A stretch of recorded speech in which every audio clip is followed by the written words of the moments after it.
আকাশের নিয়ন্ত্রণ তবে কি চলে গিয়েছে ইরানের হাতে? মধ্যপ্রাচ্যে সংঘাত শুরুর পর থেকে একের পর এক মার্কিন যুদ্ধবিমান ভূপাতিত করছে দেশটি।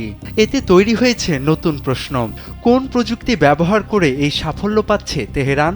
সেই প্রশ্নের উত্তর ঘিরেই সামনে আসছে নতুন তথ্য, যেখানে উঠে এসেছে ইরানের মিত্র চীনের নাম।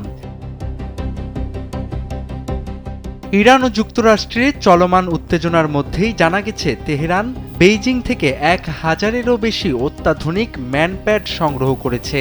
ম্যানপ্যাড হলো কাঁধে বহনযোগ্য হালকা ওজনের বিমান বিধ্বংসী ক্ষেপণাস্ত্র, স্যান্ডেলিনা সো রূপচর্চায় আভিজাত্য, যা একজন সৈনিক সহজেই পরিচালনা করতে পারে।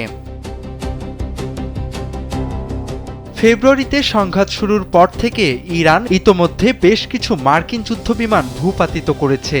এর মধ্যে F-15 এবং A-10 থান্ডারবোল্টের মতো শক্তিশালী যুদ্ধবিমানও রয়েছে। যদিও চীন বরাবরই এ ধরনের সহায়তার অভিযোগ অস্বীকার করে আসছে, তবে মার্কিন গোয়েন্দা সূত্রের দাবি মধ্য এশিয়ার একটি গোপন নেটওয়ার্কের মাধ্যমে এসব অস্ত্র ইরানে পৌঁছাতে পারে।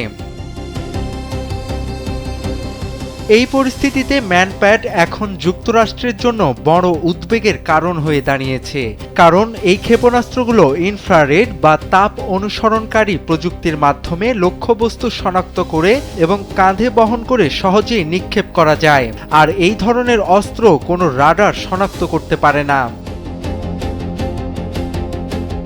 শব্দের দ্বিগুণ গতিতে ছুটতে সক্ষম এই ক্ষেপণাস্ত্র প্রায় 5 কিলোমিটার উচ্চতা পর্যন্ত লক্ষ্যবস্তুতে আঘাত হানতে পারে, ফলে নিচু দিয়ে উড়তে থাকা যুদ্ধবিমানের জন্য এটি এক ভয়ঙ্কর হুমকিতে পরিণত হয়েছে।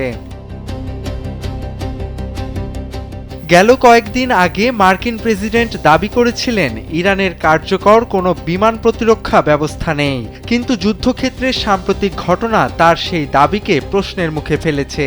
F-15E, A-10 যুদ্ধবিমান ছাড়াও সৌদি আরবে যুক্তরাষ্ট্রের একটি $1 বিলিয়ন মূল্যের E-3 সেন্ট্রি রাডার বিমান ধ্বংস হওয়ার ঘটনাও সামনে এসেছে।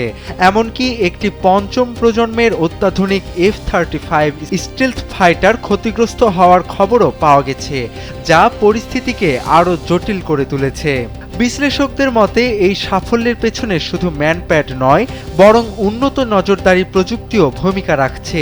জানা গেছে 2024 সালে ইরানের বিপ্লবী গার্ড বাহিনী চীনের কাছ থেকে একটি TEE-01B স্পাই স্যাটেলাইট সংগ্রহ করে, যার মাধ্যমে মার্কিন ঘাঁটিগুলো লক্ষ্য করে আরও নিখুঁত হামলা চালানো সম্ভব হচ্ছে।